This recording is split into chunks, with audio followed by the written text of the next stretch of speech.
जय मसीह की। आज की सुबह के लिए प्रभु को धन्यवाद करते कि प्रभु ने अवसर दिया है, मौका दिया है कि उसके नाम को प्रशंसा दे और महत्वपूर्ण वचन को आज हम सीखने और समझने जा रहे हैं।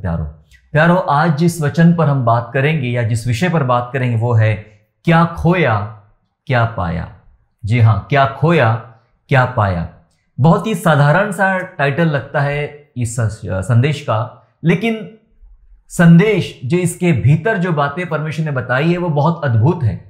मैं सोचता हूं कि ये बातें समझने से, जानने से कलीसिया का विश्वास और ज्यादा बढ़ेगा और कलीसिया एक नई दिशा में अपने आप को ले चलेंगी, अपने आत्मिक जीवन को थोड़े उच्च स्तर पर और देखना शुरू कर देगी। आइए इस महत्वपूर्ण विषय को सीखने और समझने का प्रयास करेंगे कि क्या खोया और क्या पाया। खोने और पाने में पसंदीदा शब्द कौन सा है आपका? खोने और पाने में आपका पसंदीदा शब्द कौन सा है? मैं सोचता हूं कि आपका पसंदीदा शब्द पाना ही होगा, खोना नहीं। हाँ जी, आपका फेवरेट वर्ड जो रहेगा खोना नहीं रहेगा, आपका फेवरेट शब्द रहेगा पाना। जी हाँ, पाना होता है क्योंकि कोई भी व्यक्ति खोना नहीं चाहता है, हर व्यक्ति प्राप्त करना चाहता है, पाना चाहता है और उसी में बने रहना चाहता है। खोना किसी को भी पसंद नहीं है, लेकिन पाना हर किसी को पसंद है। ठीक है, अच्छी बात है, लेकिन एक सिद्धांत है। इन सारी बातों के पीछे, खोने और पाने के पीछे एक सिद्धांत है और उस सिद्धांत हमें समझना पड़ेगा और उसी सिद्धांत को समझने के बाद हम खोने और पाने पर बात कर सकते हैं। जी हाँ, सिद्धांत यह है, पाया है तो खोना पड़ेगा। सुन लीजिए ध्यान से, पाया है तो खोना पड़ेगा और खोए बगैर मिलेगा नहीं। यह सिद्धांत है, बिब्लिकल सिद्धांत है। पाया है तो खोना पड़ेगा और खोए बगैर मिलेगा नहीं। इस बात को समझेंगे। जी हाँ, इसको समझने के लिए लूका रचित सुसमाचार अध्याय 17 निकाल लेंगे हम लोग और वचन 33 पढ़ेंगे। Gospel of Luke chapter 17 and verse 33, जहां ऐसा लिखा है, जो कोई अपना प्राण बचाना चाहे वह उसे खोएगा और जो कोई उसे खोए उसे जीवित रखेगा।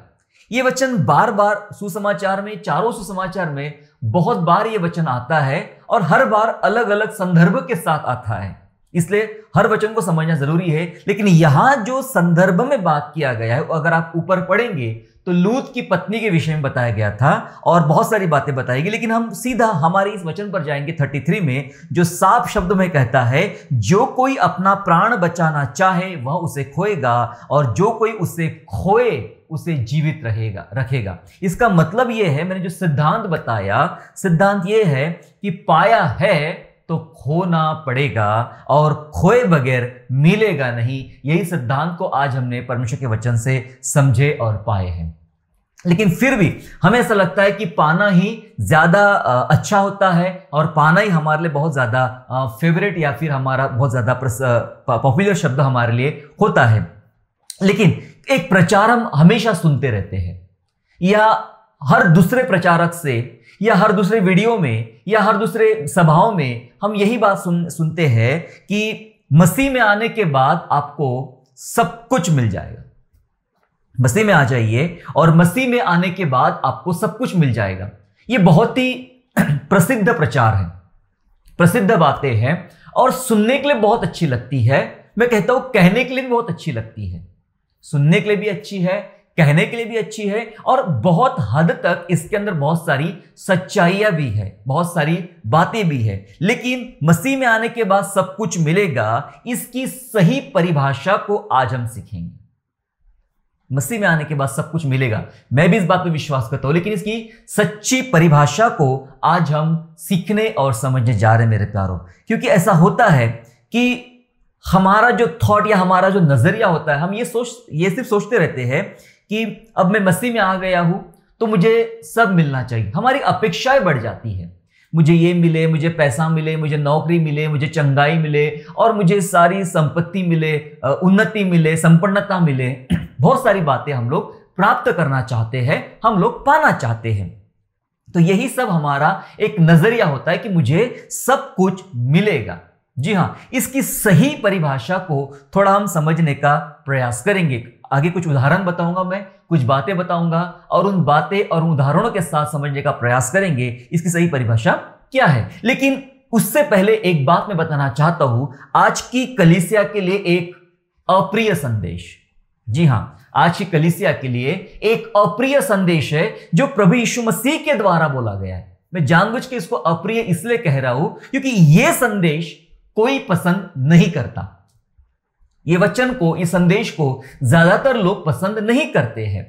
पसंद तो वो किया जाता है, आओ और पाओ, आओ और पाओ। आना है, आपको पाना है, और यही सब कुछ है, पाना ही जिंदगी है, ये हमें सिखाया गया है। लेकिन आइए, मैंने बताने वाला था कि कौन सा अप्रिय संदेश है आज की कलीसिया के लिए। मरकुस रचित सुसमाचार अध्याय 10 बहुत ही प्रसिद्ध है। मरकुस रचित सुसमाचार अध्याय 10 और उसका वचन 21 पढ़ेंगे। 21 में इस प्रकार लिखा है, यीशु ने उस पर दृष्टि करके उससे प्रेम किया। ये उस जवान की बात चल रही है जो यीशु मसीह के पास आता है और कहता है, प्रभु उद्धार पाने के लिए मैं क्या करूं? और प्रभु उससे बहुत सारी बातें बताते हैं, और यहां जो बात चल रही वो ये है, उस पर दृष्टि करके उससे प्रेम किया और उससे कहा, तुझ में एक बात की घटी है, तुझ में एक बात की घटी है, जा जो कुछ तेरा है उसे बेचकर कंगालों को दे दे और तुझे स्वर्ग में धन मिलेगा, और आकर मेरे पीछे हो ले। जी हां, मैंने इसलिए जानबूझ कहा कि ये एक अप्रिय संदेश है। इसे कोई पसंद नहीं करता है, इसे कोई चाहता नहीं है, क्योंकि जब हम प्रभु के पास आते हैं, कलीसियाओं में आते हैं, सभाओं में आते हैं, तो हमें एक ही संदेश सुनने को मिलता है कि मसीह के पास आ जाओ, आपको सब कुछ मिलेगा। सब कुछ में हम क्या सोचते हैं? अधिकतर 99% लोग सब कुछ में क्या सोचते हैं? सब कुछ में ये सोचते हैं कि मुझे पैसा मिलेगा, मुझे धन दौलत मिलेगी, मुझे लोग मिलेंगे, मुझे ऐशो आराम मिलेगा, मुझे सुख मिलेगा, साधन मिलेगा, और बहुत सारी अच्छी चीजें मिलेगी। और वही सारी चीजें पाने के लिए बहुत सारे लोग प्रभु के पास भीड़ भी लगा रहे हैं, भीड़ भी लगा रहे हैं। ये जो आदमी प्रभु के पास आए, ये बहुत पहले से ही बहुत धनवान है। शायद उसे और ज्यादा धनवान बनने की उम्मीद है। उसे लगता था कि शायद ऐसा कुछ मैं करूं जिससे और ज्यादा मैं नामी व्यक्ति बन जाऊं, प्रसिद्ध व्यक्ति बन जाऊं, धनवान व्यक्ति बन जाऊं, और दुनिया में मेरा नाम हो, दुनिया में मेरा कब्जा हो, और दुनिया में सिर्फ और सिर्फ मेरी ही चर्चा हो। शायद ऐसा थॉट लेकर वो प्रभु के पास आया। मैं आपको यही बताना चाहता हूं कि आज भी कलीसिया में बहुत सारे लोग ऐसे विचारधारा के साथ प्रभु के पास आते हैं, और वो ये कहते हैं कि मुझे इन सारी संसारिक चीजें जो भी है, पैसा, दौलत, ये वो इन सारी चीजों का मुझे लाभ मिलेगा। लेकिन यीशु ने क्या कहा? आप क्या सुनते हैं मुझे नहीं पता, लेकिन यीशु जो सुना रहे उसे सुनिए। यीशु ने कहा कि तुझ में एक बात की कमी है। कोई हमारी कमियां बताए, हालेलुया, कोई हमारी कमियां बताए तो हमारी आंखें खुल जाए और हमारा जीवन धन्य हो जाए। जी हां, यही सच्चाई है। यीशु ने कहा तुझ में एक बात की कमी है कि जा अपना माल बेचकर, जो कुछ तेरा है वो सब कुछ बेचकर कंगालों को दे दे। तू अपनी खेती, अपना घर, अपनी कार, अपना बंगलो, अपना जो कुछ तेरे पास में है वो सब बेच डाल, और जो पैसा मिलेगा वो सारा पैसा कंगाल लोगों को बांट दे, गरीबों को बांट दे, तब तुझे स्वर्ग में धन मिलेगा। इसका मतलब यह है, जब तू धरती पर तेरा धन खोएगा, तेरी चीजें खोएगा, तेरी आशीषें खोएगा, तेरे संसाधन खोएगा, तब तुझे स्वर्ग में धन मिलेगा। ये खोएगा तो तू पाएगा, तुझे खोना है तो तुझे मिलेगा। अब इतना खूबसूरत मैसेज, इतना खूबसूरत उपदेश प्रभु यीशु मसीह ने कहा। मैं ये कहना चाहता हूं कि अगर मैं या मेरे किसी दूसरे और भी प्रचारक ऐसा प्रचार करेंगे तो वही होगा जो यहां हुआ। क्या हुआ? ये जवान ने खुशी खुशी बोला, ओ यस लॉर्ड, ये तो कितनी खूबसूरत बात आपने बताई प्रभु, मैं ये सब कुछ आज के आज, अभी के अभी बेच देना चाहता हूं, कंगालों को बांट देना चाहता हूं और आपके पीछे आना चाहता हूं। यीशु मसीह के अलावा मुझे क्या चाहिए? परमेश्वर के अलावा मुझे क्या चाहिए? यहां लिखा है कि वह शोक करता हुआ चला गया, उसके चेहरे पे उदासी छा गई क्योंकि वो बहुत धनवान था और शोक करता हुआ चला गया। आज की कलीसिया को यदि यह संदेश दे दिया जाए कि अपना सब कुछ खो दो, अपना सब कुछ खो दो और मसीह के पीछे चलो, तो कितने लोग आएंगे प्रभु के पीछे? कितने लोग चर्च में आएंगे? कितनी भीड़? आज जो कलीसियाओं में भीड़ दिखती है, उस भीड़ को यह बोल दिया जाए, ये प्रचार जो यीशु मसीह ने अपने मुंह से कहा, यह कह दिया जाए, तो कितने लोग कलीसिया में बैठेंगे? कई बार ऐसा लगता है कि लोग भाग ना जाए, भीड़ कम ना हो जाए, तो चलो थोड़ा सा घुमा फिरा के हम बताते कि मसीह के पास आओ, सब कुछ मिलेगा। जबकि मसीह कहता है मेरे पीछे आना है तो तुझे जो मिला है वो सब खो डाल, वो सब कुछ दे दे, बांट दे, बेच दे, तब तुझे स्वर्ग राज्य में धन मिलेगा। मेरे प्यारो, यही एक महत्वपूर्ण संदेश आज बाइबल का, क्या खोया और क्या पाया। मैंने कहा कि पाना ये बहुत ही पसंदीदा शब्द है, खोना कोई चाहता नहीं है, लेकिन बिब्लिकल सिद्धांत हमने सीखा है कि पाया है तो खोना पड़ेगा, पाया है तो खोना पड़ेगा और खोए बगैर मिलेगा नहीं। पाया है तो खोना पड़ेगा और खोए बगैर मिलेगा नहीं। और इस परिभाषा को सीख रहे हम लोग कि मसीह में आने के बाद क्या सब कुछ मिलेगा? अगर सब कुछ मिलना है तो प्रभु यीशु मसीह इस धनवान को क्यों कहते हैं कि अपना धन कंगालों को बेच दे? यह अप्रिय संदेश है मेरे प्यारों, इसे लोग पसंद नहीं करेंगे, बहुत सारे बुराइयां करेंगे और भाग जाएंगे। आज जितनी भीड़ दिखती है, वैसे तो हम बहुत कम हैं, और वो भी कम हो जाएगी, क्योंकि इस प्रकार का प्रचार सुनने की हमारे कानों को आदत नहीं है और हमारे मन इसको स्वीकार नहीं करता। जबकि यह संदेश प्रभु यीशु मसीह के मुंह से बोला गया संदेश है जो हमने पढ़ा। ठीक है, हम सीख रहे हैं क्या खोया क्या पाया। मैं आज आपको बताना चाहता हूं, क्या खोना सचमुच जरूरी है? क्या खोना सचमुच जरूरी है? इस महत्वपूर्ण बात पर कुछ उदाहरणों के साथ मैं आपको कुछ बातें आपके सम्मुख रखना चाहता हूं। क्या खोना सचमुच जरूरी है? आइए कुछ उदाहरणों से समझने का प्रयास करते हैं। जी हां, मैं बाइबल से कुछ उदाहरण आपको बताना चाहता हूं। हालांकि मेरे पास इन उदाहरणों की बहुत ही लंबी लिस्ट है, लेकिन कुछ उदाहरणों के साथ मैं आपके सम्मुख में कुछ बातें रखना चाहता हूं। सारे उदाहरणों को लेकर चलूंगा तो समय नहीं बचेगा हमारे पास में। आइए कुछ उदाहरणों को समझने का प्रयास करेंगे।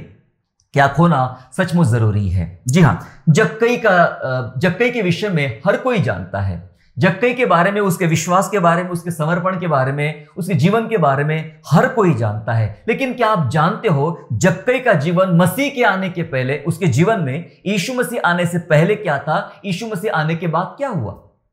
यीशु मसीह आने के पहले जक्कई एक धनवान आदमी था, पैसे वाला आदमी था, पैसे में खेलता था, पैसे में सोता था और चारों तरफ सिर्फ पैसा ही पैसा था, चीजें ही चीजें उसके पास में थी। शायद मुझे ऐसा लगता है कि किसी बात की कमी उसके जीवन में नहीं थी, क्योंकि वह एक चुंगी लेने वाला इंसान था। लोगों के पास जाना, उनसे पैसा लेना, पैसा छीनना, मांगना, यही उसका काम था। और ऐसा करते करते वो बहुत धनवान व्यक्ति बन चुका था। पैसा उसके पास में था यीशु मसीह आने से, उसके जीवन में यीशु मसीह आने से पहले।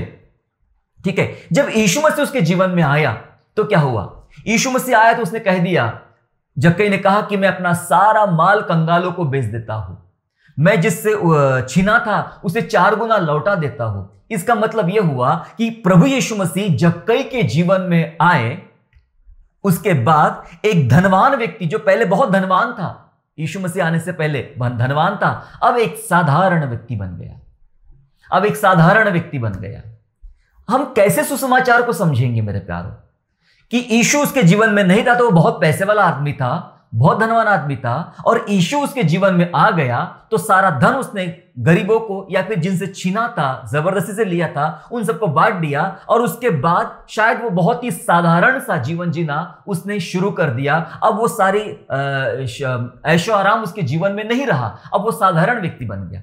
हम इस बात को कैसे लेंगे? क्या कईयों के साथ ऐसा हुआ है? क्या ऐसा बीता है कि यीशु मसीह आपके जीवन में नहीं था तो आप बहुत पैसे वाले थे, आपके पास बहुत सारी चीजें थी, और जब से यीशु आया वो सब चीजें खो दिया आपने, वो सब चीजें चली गई है और आप एक साधारण जीवन जी रहे। नकारात्मक लेने का प्रयास ना करें आज के वचन को, ये बहुत पावरफुल बातें हैं। समझने का प्रयास करें कि बाइबल हमें क्या समझाना और क्या बताना चाहती है। जी हां, जक्कई धनवान से एक साधारण मनुष्य बन गया। जी हां, उसने खो दिया जो कुछ उसके पास था। यीशु मसीह आने से पहले वो सब कुछ खो दिया और यीशु आया तो साधारण व्यक्ति बन गया। दरअसल यीशु इस दुनिया की तमाम दौलत से बढ़कर है, यीशु इस दुनिया के सारी बातों से बढ़कर है। वो है तो काफी है, फिर कुछ नहीं चाहिए। सब कुछ उसने खो दिया मेरे प्यारों, और सिर्फ यीशु उसके पास रहा और एक साधारण जीवन उसने जिया। कई बार हमारे दिमाग को ऐसा लगता है ना कि बस मसीह के पास आओ तो सब मिलेगा, यहां तो खोना चालू है। देखो, जक्कई ने खोया। आज मैं आपको दूसरे व्यक्ति की बात बताता हूं। क्या और कौन खोया? किसने और क्या खोया? जी हां, झोले का मारा, लकवे का रोगी के बारे में हर कोई जानता है ना, बहुत ही दिलचस्प घटना बाइबल में है। वो खटिया पर एक व्यक्ति को लोग उठा कर लाते हैं क्योंकि वो बीमार था, और एक व्यक्ति ने अपना घर खोला प्रभु यीशु मसीह के लिए कि आप आइए प्रभु, मेरे घर में आप आराधना लीजिए, सभा लीजिए। और बहुत सारे लोग आप इकट्ठा हो गए उपदेश सुनने के लिए, वचन सुनने के लिए। यीशु मसीह बहुत अच्छे उपदेश दे रहे, घर पूरा भर गया भीड़ से, घर के बाहर भी भीड़ है, आंगन में भीड़ है, सब जगह भीड़ है। और ये लकवे का रोगी, पैरालाइज इसको हुआ है, इसको 4 आदमी कांधे पर उठाकर ला रहे हैं, प्रभु के पास ले चले, लेकिन भीड़ इतनी ज्यादा है कि उस व्यक्ति को, उस बीमार को प्रभु के पास नहीं पहुंचा पाए। जब प्रभु के पास नहीं पहुंचा पाए तो उन्होंने एक रास्ता निकाला, वे पीछे से उसके घर पे चढ़ गए। जिस व्यक्ति घर में आराधना शुरू थी उस व्यक्ति के घर में चढ़ गए, और चढ़ने के बाद में उसके घर के जो कवेलू थे, खप्पर लिखा है बाइबल में, वो निकाल के अलग अलग किया, और खटिया के साथ जो खाट पे उसको लेटाया गया था, उस खाट के साथ जहां यीशु मसीह खड़े थे बिल्कुल यीशु के सामने लाके उस खटिया को रख दिया। और यीशु ने कहा देखते बराबर उस लकवा पीड़ित को कि तेरा विश्वास इतना बड़ा कि तुझे, तेरे पास आने की जगह नहीं है, यहां पे तेरे लोगों ने ये छत खोल दिया और तुझे खटिया सहित मेरे पास डाल दिया, तो जा, तेरे पाप क्षमा हुए। और फिर उसके बाद कहा जा, उठ और चल, फिर चंगा हो जा। वो अपनी खाट उठा के चलने फिरने लग गया। हालेलुया। जी हाँ, लूका 5 में आपको इसका वर्णन मिलता है कि वो चलने फिरने लग गया, लकवे का रोगी चंगा हो गया। जितने भीड़ बैठे थे उन भीड़ को बहुत अच्छा संदेश मिला, लोगों ने चमत्कार देखा, लोगों को आशीष मिली। मैं आपसे एक सवाल पूछना चाहता हूं, पर उस व्यक्ति का क्या जिसके घर में सभा रखी गई थी, जिसके घर में सभा रखी गई थी और उसका छत खोल दिया गया, उसका छत खोल दिया गया, नुकसान हुआ उसका, भौतिक नुकसान हुआ उसका, है ना। बाद में रिपेयर हुआ, रिपेयर करने के लिए पैसा किसी ने दिया, काम किसी ने किया, ये नहीं पता, लेकिन उसका नुकसान तो हुआ, क्योंकि छोटा छेद नहीं बनाया, बहुत बड़ा होल बनाया था, क्योंकि पूरी खाट सहित उसको नीचे डाल दिया गया, ऐसा लिखा है। बहुत बड़ा होल बनाया था, छत को खोल दिया गया था, छत उसका। मेरे प्यारो, जिसने सेवा के लिए अपना घर खोला उसने भौतिक नुकसान उठाए। जिसने सेवा के लिए अपना घर खोला, सेवकाई के लिए अपना घर खोला, उसने भौतिक नुकसान उठाया। क्या सीख रहे आज हम? क्या खोया क्या पाया? जी हां, इस व्यक्ति ने, मैं लकवे की रोगी की बात नहीं, वो तो चंगा होकर चला गया, लेकिन जिसका घर खोल दिया गया था, जिसका छत खोल दिया गया था, मेरे प्यारो, उसने सेवकाई के लिए अपने आप को उपलब्ध रखा, अपने घर को उपलब्ध रखा, लेकिन भौतिक नुकसान उठाया। मैं यही बताना चाहता हूं कि यीशु के पास आना या यीशु के पीछे चलने का एक ही अर्थ नहीं होता कि आने दो आने दो, पाने दो पाने दो, ऐसा नहीं होता है। खोना भी पड़ता है। वो नुकसान अलग अलग प्रकार का हो सकता है। मैं आपको अलग अलग प्रकार के नुकसान के बारे में बता रहा हूं आज। जब कई का फाइनेंशियली नुकसान हुआ, उसके पास जितनी प्रॉपर्टी, अलमारी भर के पैसा था, वो सब उसको वापस दे देना पड़ा उन लोगों को जिनसे उसने छीना था।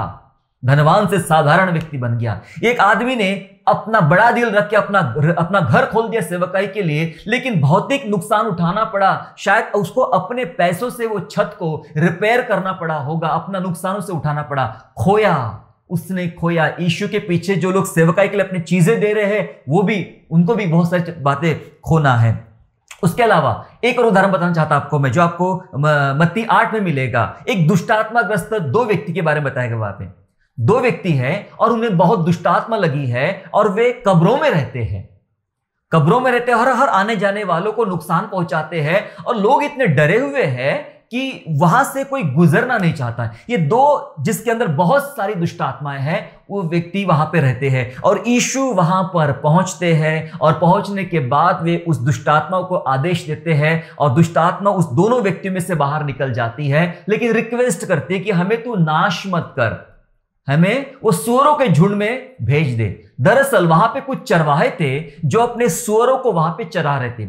सूअर उनकी संपत्ति थी, उनका रोजमर्रा की जीवन संसाधन था, जीवन जीने का उनका माध्यम था। उनके वो बहुत सारे सूअर उनके पास थे, गिनती नहीं है, 1000 थे, 2000 थे, 500 थे, 800 थे, कोई गिनती नहीं है, लेकिन थे, बहुत सारे थे। और ये दुष्टात्माएं निकल के उन सूअरों में बैठ गए, ऐसा लिखा। ये दुष्टात्माएं, 2 व्यक्ति चंगे तो हो गए, दुष्टात्मा निकलकर उन सूअरों में बैठ गई, और सूअर एक चट्टान पर चढ़ते हैं और पानी में गिर जाते हैं और गिर के मर जाते हैं। और ये सारा सीन उनके चरवाहे देखते हैं। उन्होंने ये देखा कि ये दो आदमी जो बहुत ज्यादा दुष्टात्मा ग्रसित थे, इनको एक यीशु मसीह नाम का व्यक्ति आता है, चंगा करता है, वो तो ठीक हो गए, लेकिन वो दुष्टात्मा निकल के सुअरों में बैठ गई और सुअर जाके मर गए। जी हां, सुअर जाके मर गए। क्या हुआ यहां पे? यहां किसका नुकसान हुआ? चंगाई तो पाई उन दोनों व्यक्तियों ने, लेकिन कीमत किसी और ने चुकाई। कीमत किसी और ने चुकाई। लोगों की जो सुअर थे वो मर गए। इसका मतलब उनका रोज काम करने का जो संसाधन था वो सब कुछ बर्बाद हो गया। एक एक सुअर की कीमत वो टाइम पे भी बहुत ज्यादा थी, जिसका लोग पालन पोषण करते थे। इतने सारे सुअर बर्बाद होने के बाद, इतना नुकसान उठाने के बाद वे लोग परेशान हो गए कि अब क्या करना। और उन्होंने यीशु को दूर से कहा कि आप हमारे नगर में मत आइए। हालांकि जो चंगाई इस आदमी ने पाया, ये दो व्यक्तियों ने पाया है, ऐसे कई काम इस नगर में हो सकते थे, ऐसे और चमत्कार इस नगर में हो सकते थे, लेकिन कीमत चुकाने के बाद जो दर्द हुआ उनको कि अब और ज्यादा हम लोग कीमत नहीं चुका सकते, ठीक है इतना हो गया, पर हम विनती करते कि आप हमारे नगर में मत आओ। उन्होंने एक बहुत ही अच्छी अपॉर्चुनिटी खो दी। यीशु उनके पास आया और उन्होंने यीशु को निकाल दिया, कहा कि आप हमारे नगर में मत आइए, क्योंकि हमने एक बहुत बड़ी कीमत हमने चुकाई है। जी हां मेरे प्यारो, चंगाई पाई उन व्यक्तियों ने, लेकिन कीमत किसी और ने चुकाई। यीशु के पास आना है, यीशु के पीछे चलना है, तो हो सकता है बहुत अलग अलग प्रकार की कीमतें भी आपको चुकाना पड़ना हो सकता है। आप बहुत सारी चीजें खो सकते हैं और खोना पड़ेगा। यह बाइबल के तरीका है काम करने का, खोना पड़ेगा। और उन्होंने बहुत सारी चीजें खो दिया। कई सारे विश्वासी अपने जीवन में क्या थॉट लेकर आ रहे, बैकस्लाइड होने की वजह क्या है? सही संदेश न मिल पाना, सही विषय में खड़े ना रह पाना, गलत फेमियों में रहना। बैकस्लाइड हो रहे लोग प्रभु पर भरोसा नहीं करते, आज प्रभु यीशु मसीह पर विश्वास नहीं करते। आज थोड़े टाइम के लिए आते, जो उनको मिलना होता है, पाना होता है, पा लेते, बाद में निकल जाते हैं। पर कई बार इस प्रकार के संदेश लोगों को ना मिलने की वजह से, इस प्रकार की बातें लोगों को ना समझने की वजह से वे प्रभु से दूर हो जाते हैं। जिस प्रकार इन भीड़ ने कहा कि आप हमारे नगर में मत आइए, चले जाइए, और कई लोग प्रभु को वापस भेज देते हैं, और वे और भी चमत्कार और भी काम उनके जीवन में प्रभु यीशु करना चाहता है, और वे उनके जीवन में होने नहीं देते हैं। और एक उदाहरण बताना चाहता आपको मैं, ये मत्ती चुंगी लेने वाले के विषय में है।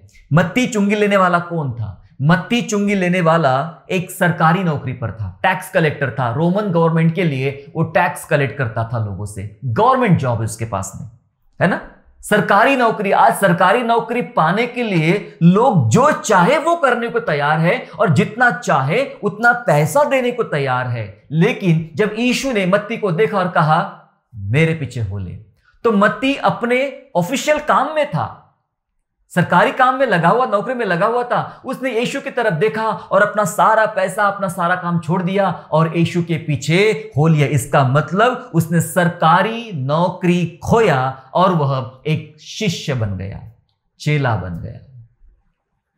चेला बनने के लिए भी कुछ खोना है। यीशु ने कहा मेरे पीछे आना तो अपना क्रूस उठाना पड़ेगा, तब मेरा चेला बन सकते हो। हालेलुया। मत्ती ने खो दिया अपनी नौकरी, अपनी प्रतिष्ठा, अपना पैसा, अपना पद उसने खो दिया और यीशु मसीह का शिष्य बन गया।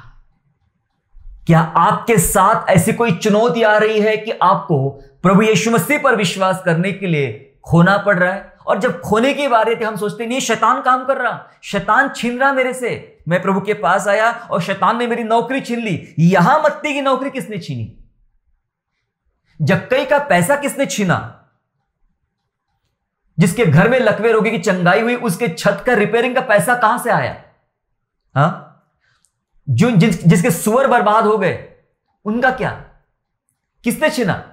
मैं यह बताना चाहता हूं कि मत्ती ने अपना जीवन सौंप दिया, लेकिन उसे खोना पड़ा। अपनी प्रतिष्ठा, अपनी नौकरी खोकर उसे एक साधारण शिष्य बन के जीवन जीना पड़ा। मेरे प्यारो, क्या खोया क्या पाया?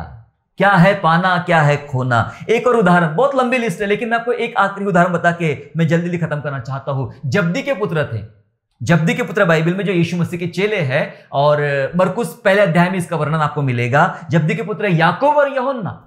याकूब और यूहन्ना क्या थे? याकूब और यूहन्ना अपने नाव के पास अपने जाल सुधार रहे थे। लिखा है कि जब्दी के पास मजदूर थे, उसकी नावें थी, उसके पास मजदूर थे, और ये दो बेटे भी अच्छा काम कर रहे, अच्छा खासा इनका काम था, सब चल रहा था, सब कुछ ठीक ठाक था। और यीशु ने आवाज दिया, याकूब यूहन्ना मेरे पीछे हो लो, मेरे पीछे हो लो। याकूब यूहन्ना यीशु के पीछे हो लिए। लिखा है उन्होंने अपने जाल छोड़ दिए, जब्दी को छोड़ दिया, अपने पिता को छोड़ दिया, उन्होंने मजदूरों को छोड़ दिया, नाव को छोड़ दिया, और सब कुछ छोड़ के यीशु के पीछे हो लिए। नाव, मजदूर, पिता, वरण अपना प्रोफेशन भी खो दिया, अपना प्रोफेशन जो था वो खो दिया, छोड़ दिया, और यीशु के पीछे हो लिए।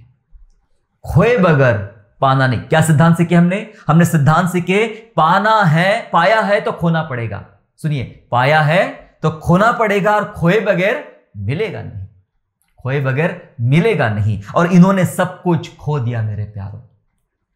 2 दिन पहले मैं, मेरी पत्नी, हम दोनों खाना खाने के बाद टहल रहे थे, और टहलते टहलते कुछ बातें मन में आई कि हम प्रभु में चल रहे हैं। आज हमारे पास ऐसे कोई दोस्त नहीं है, कोई ऐसे फ्रेंड्स नहीं है, कोई परिवार नहीं है, कोई रिश्तेदार नहीं है कि जिनके साथ हम समय बिता सके, जिनके साथ हम बातचीत कर सके, और जिनके साथ हम अपनी संगति कर सके। कोई भी नहीं हमारे पास। मसीह में आने के पहले कितने सारे लोग हमारे पास थे। हालांकि यही सारी बातें वहां से उगम हुई है आज के विषय की। मसीह के आने से पहले, हमारे जीवन में मसीह आने का था, तो हमारे पास कितने रिश्तेदार थे। मैं अगर आपको खुद की बात बताऊं तो मेरे पास बहुत सारे रिश्तेदार थे। जी हां, मैं तो उनको नाम भी नहीं जानता और उनके पते भी नहीं जानता, इतने सारे लोग थे, इतने रिश्तेदार थे। रिश्तेदारों के अलावा खुद के परिवार के लोग, माता पिता, हालांकि गुजर गए थे, फिर भी थे, गुजर गए थे। उसके बाद भाई बहन, चाचा, ये वो, बहुत सारे लोग, दोस्त, कितने सारे मित्र थे, कितने सारा टाइम मैं मित्रों से, दोस्तों से घिरा रहता था। लेकिन जब यीशु मसीह मेरे जीवन में आया तो मुझे खोना पड़ा मेरा परिवार, क्योंकि वो परिवार अब मुझे इसलिए नहीं चाहता क्योंकि मैं यीशु मसीह का हूं। जी हां, मुझे मेरा परिवार खोना पड़ा, मुझे मेरे भाई बहन खोना पड़ा, मुझे मेरे रिश्तेदार खोना पड़ा। अब वो मुझे याद नहीं करते। मैं भी कई बार उन्हें दुआ करता हूं, लेकिन कई बार याद नहीं कर पाता क्योंकि वो मुझे याद नहीं करते। कई बार हमारे अपने लोग हैं, परंतु वे हमें कभी भी पूछते नहीं हैं। आज कोई दोस्त नहीं है। जितने दोस्त थे मसीह में आने से पहले, वो सब चले गए क्योंकि मैंने यीशु मसीह को अपना लिया। और यीशु मसीह अपनाने के बाद अच्छे दोस्त मिलना बहुत मुश्किल हो गया। प्रभु को चाहने वाले दोस्त मिलना बहुत मुश्किल हो गया, जो आत्मिक हो, आत्मिक सोचे। आज कोई दोस्त नहीं है ऐसा जो कहे कि आपके साथ हम समय बिताना चाहते। ऐसा कोई रिश्ता नहीं जो आपके साथ समय बिताना चाहते और आपके समान सोचे। कई लोग जुड़ते हैं, स्वार्थ के लिए जुड़ते, और कई बार उसमें भी गड़बड़ियां रहती। जहां स्पिरिचुअल मामला बहुत कमजोर था, वहां गड़बड़ियां शुरू हो जाती है और आप सिर्फ अकेले रह जाते हो। आपने खोना है, खोना है और खोना है। और मैंने ये बहुत सारी चीजें खोया हूं। शिकायत नहीं कर रहा हूं, लेकिन ये एक व्यक्तिगत अनुभव बता रहा हूं कि खोना है। इस बात का मुझे कोई गम नहीं है। मैं इस बात से बहुत खुश हूं कि यीशु ही काफी है। इन सारे जो उदाहरण मैंने बताया, और क्या क्या बताऊं, मूसा के बारे में बताऊं, उसने क्या खोया, दानियल ने क्या खोया, एलिशा ने क्या खोया। बहुत लंबी लिस्ट है मेरे प्यारों। नए नियम में, पुराने नियम में कितने सारे लोग हैं, उनको खोना पड़ा। हमारे खुद यीशु मसीहा को खोना पड़ा, स्वर्ग का राज्य छोड़ के हमारे बीच में आना पड़ा, खोना पड़ा मेरे प्यारों। और खोने के बाद ही हमें सब कुछ मिलेगा। जी हां, यीशु मसीह मिलेगा। 2 बातें बता के मैं जल्दी खत्म करना चाहता हूं कि ये सब खोकर हम क्या पाएंगे। अभी हमने सीखा कि क्या खोया, क्या पाया। हमने खोने के बारे में बहुत सारी बातें हमने जाना है, लेकिन अब धीरे से जानेंगे कि ये सब खोकर हम क्या पाएंगे, क्या पा सकते हैं। पतरस ने एक सवाल एक दिन प्रभु यीशु मसीह के सामने रखा। ऐसा ही एक सवाल था, पढ़ेंगे मेरे साथ में। मत्ती रचित सुसमाचार अध्याय 19, gospel of Matthew chapter 19 and verse 27 to 29। 19वें अध्याय का 27 से लेके 29 वचन तक पढ़ेंगे, जहां इस प्रकार लिखा है। इस पर पतरस ने उससे कहा कि देख, हम तो सब कुछ छोड़कर तेरे पीछे हो लिए हैं, तो हमें क्या मिलेगा।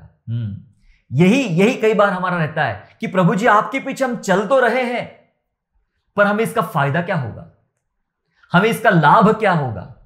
क्या आप लाभ के लिए चल रहे हो? पतरस बहुत ही हमारे जैसा ही था, एकदम सीधी सीधी बात करने वाला है ना। तो प्रभु आपके पीछे हमने सब कुछ छोड़कर, हमने सब खो दिया, छोड़ दिया, आपके पीछे चल पड़े हैं, तो हमें क्या मिलेगा? सुनो, यीशु ने उनसे कहा, मैं तुमसे सच सच कहता हूं कि नई उत्पत्ति से जब मनुष्य का पुत्र अपनी महिमा के सिंहासन पर बैठेगा तो तुम भी मेरे पीछे हो लिए हो 12 सिंहासन पर बैठकर इजराइल के 12 गोत्रों का न्याय करोगे। क्या मिलेगा? अगर सब छोड़ दिया है, यीशु के पीछे हो लिए हो, तो क्या मिलेगा? लिखा है तुम 12 सिंहासनों पर तुम्हें बिठाया जा सकता है और तुम इजराइल के गोत्रों का न्याय कर सकते हो, इजराइल के गोत्र के तुम न्यायाधीश बन सकते हो। तुम्हें यह मिलने वाला, यही बात खत्म नहीं, आगे पढ़ो। और जिस किसी ने घरों या भाइयों या बहनों या पिता या माता या लड़के वालों या खेतों को मेरे नाम के लिए छोड़ दिया है, उसको 100 गुना मिलेगा। अगर ये सब कुछ खो दिया है, छोड़ दिया है, तो उसे 100 गुना मिलेगा और वह अनंत जीवन का अधिकारी होगा। वो जवान से क्या कहा था? धनवान से, स्वर्ग में तुझे धन मिलेगा। यहां वही लिखा है, जो कुछ ये छोड़ देगा उसे 100 गुना स्वर्ग में धन मिलेगा और अनंत जीवन का अधिकारी भी हो जाएगा। ये बहुत कुछ मिलने वाला है। क्या क्या मिलने वाला है, इसकी भी लंबी लिस्ट है बाइबल में, बताने का समय नहीं, लेकिन संक्षेप में बता दिया मैंने कि क्या मिल सकता है। तुम 12 गोत्र का न्याय करोगे, तुम अनंत जीवन के अधिकारी होगे और तुम्हें 100 गुना प्राप्त हो जाएगा स्वर्ग में जो कुछ तुमने खोया है। मेरे प्यारो, संसार में खोना है लेकिन स्वर्ग में पाना है। इसलिए मैंने कहा, सुसमाचार को ढंग से समझिए, सुसमाचार को ढंग से सुनाइए और ढंग से ग्रहण भी कीजिए। खोना सिखाना और सीखना बहुत जरूरी है, तो ही हम सब लोग स्वर्ग राज्य में पाने वाले लोग बनेंगे और ऐसी बातें पाएंगे जिसको हम कभी भी नहीं खोएंगे। हालेलुया। प्यारो, खोने में पीड़ाएं बहुत है ना? खोना किसी को भी अच्छा लगता नहीं है, खोने में पीड़ाएं बहुत है, लेकिन पाने का आनंद अगर आपके सामने हो, अगर पाने का आनंद आपके सामने हो, तो ये खोने की पीड़ाएं कुछ भी नहीं है। पीड़ाएं है लेकिन कुछ भी नहीं अगर आपके सामने पाने का आनंद है तो। हालेलुया, है ना? अगर आपका ट्रेन का टिकट कैंसिल हो रहा है तो आपको रोइए मत, क्योंकि प्लेन का कंफर्म टिकट आपके पास में है या आ रहा है। तो ये जो खोना है, तो इसमें खुशी होती, कोई बात नहीं, अच्छा है ट्रेन का टिकट मेरा कैंसिल हो रहा है क्योंकि मुझे प्लेन का टिकट मिल रहा है ना?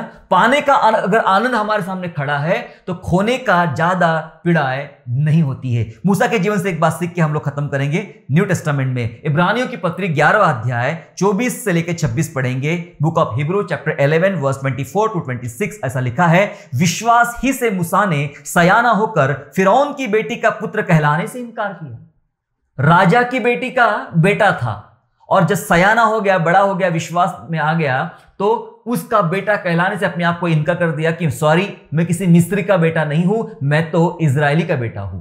आगे, इसलिए कि उसे पाप में थोड़े दिन के सुख भोगने से परमेश्वर के लोगों के साथ दुख भोगना उत्तम लगा। पाप में थोड़े दिन का सुख भोगना है, सुख है, पाप में सुख है, कितने दिन का? थोड़े टाइम का। इसलिए उसने परमेश्वर के लोगों के साथ दुख उठाना ज्यादा उसको अच्छा लगा। आगे लिखा है, और मसीह के कारण निंदित होने को मिस्र के भंडार से बड़ा धन समझा। अगर यीशु की वजह से मैं निंदित हूं तो मिस्र के भंडार में जितना धन है उससे बड़ा धन मेरे पास है, क्योंकि उसकी आंखें फल पाने की ओर लगी हुई थी। हालेलुया, फल पाने की ओर लगी हुई थी। आज की तकलीफें, आज का जो सुख है, संसाधन है, छोड़ दिया उसने। मसीह पर उसकी निगाहें थी, मसीह को पाने की उसकी अभिलाषाएं थी मेरे प्यारों। इसलिए मैंने कहा आपको कि खोने की पीड़ाएं बहुत होती है, लेकिन अगर पाने का आनंद है तो ये पीड़ाएं कुछ भी नहीं है मेरे प्यारों। जी हां, हमारे सामने ये पीड़ाएं कुछ भी नहीं है मेरे प्यारों, अगर आप खोने को तैयार है। बहुत बातें हैं पर अभी समय नहीं है हमारे पास कि आपको सारी बातें समझा सके, लेकिन हमने एक बात जरूर सीखा, क्या खोया और क्या पाया। मैं आपके सामने एक चुनौती रखना चाहता हूं मेरे प्यारों, क्या आप सचमुच खोने को तैयार हैं? तो आपको मिलेगा, तो आप प्राप्त करोगे। यदि आप खोएगे नहीं तो आपको कुछ भी प्राप्त नहीं होगा। खोना है, और यही बाइबल का संदेश है मेरे प्यारों। खोने में हमें टूटते नहीं है, हम निराश नहीं होते, हम खत्म नहीं होते। इसी खोने में ही तो वो प्राप्ति लगी हुई है, और वही पाने के लिए सब कुछ, जितने उदाहरण मैंने बताया आपको वो सब कुछ ने खोने के लिए तैयार हो गए, क्योंकि उन्हें उनकी निगाहें पाने की तरफ लगी हुई थी। आइए हम लोग प्रार्थना करें। पिता, हम यीशु मसीह के नाम से आपका धन्यवाद करते ईश्वर राजा कि आपने हमें बात सिखाई प्रभु, क्योंकि आपने इस संसार में हमें खोने के लिए बुलाया। बहुत सारी बातें हमारे पास है, लेकिन प्रभु आप चाहते हैं इसे खो दोगे तो स्वर्ग राज्य में बड़ा धन मिलेगा। हम जानते प्रभु ये बातें बहुत कठिन है, बहुत मुश्किल है, लेकिन पवित्र आत्मा हमें अनुग्रह दीजिए कि इन बातों पर हम कायम रह सके, और जहां जहां हमें छोड़ना है, खोना है पिता, वहां वहां हम पिता परमेश्वर आत्मा में भर जाए, प्रभु के अनुग्रह को महसूस करे पिता परमेश्वर, और उस सामर्थ्य को महसूस करे, और उस सामर्थ्य के साथ पिता परमेश्वर आपकी बहुमूल्य बातों को हम जान सके। ईश्वर राजा, स्वर्ग में आपने हमारे लिए बहुत कुछ रखा है पिता परमेश्वर, वो प्राप्त करने के लिए हमें कृपा देना। सुसमाचार पे चलना यही सच्चा विषय पिता राजा, इसे सीखने के लिए हमारी विशेष अगुवाई करना। धन्यवाद करते जितने हमारे भाई बहने पिता परमेश्वर आज तकलीफ में है, पीड़ाओं में है, वे सोचते कि मैंने शैतान ने मुझसे छीन लिया, प्रभु में आने के बाद मेरा ये नुकसान हो गया, वो नुकसान हो गया। पिता आप उनसे बात कीजिए प्रभु, ये नुकसान नहीं है, दरअसल ये एक आशीष है, खोने में एक आशीष है पिता परमेश्वर। ये बात हर एक को समझने सीखने के लिए प्रभु आप उनकी विशेष सहायता कीजिए। हम धन्यवाद स्तुति करते पिता, आय का समय आपके हाथ में सौंपते हुए धन्यवाद करते हुए उद्धारकर्ता प्रभु यीशु मसीह के नाम से प्रार्थना मांगते सुनिए और दया से कबूल कीजिए, आमीन। आशा करता हूँ आज के संदेश के द्वारा आपने आशीष प्राप्त किया है। यदि सचमुच आपने आशीष प्राप्त किया है तो इस संदेश को दूसरों के साथ शेयर कीजिए, और हमारे दूसरे भी संदेशों को सुनने के लिए हमारे चैनल को सब्सक्राइब करें और नोटिफिकेशन के लिए बेल आइकन को दबाइए। और हाँ, यीशु पर विश्वास करना ना छोड़े, वो आपको आशीषमय स्थानों की ओर आगे ले जाएगा। God bless you all.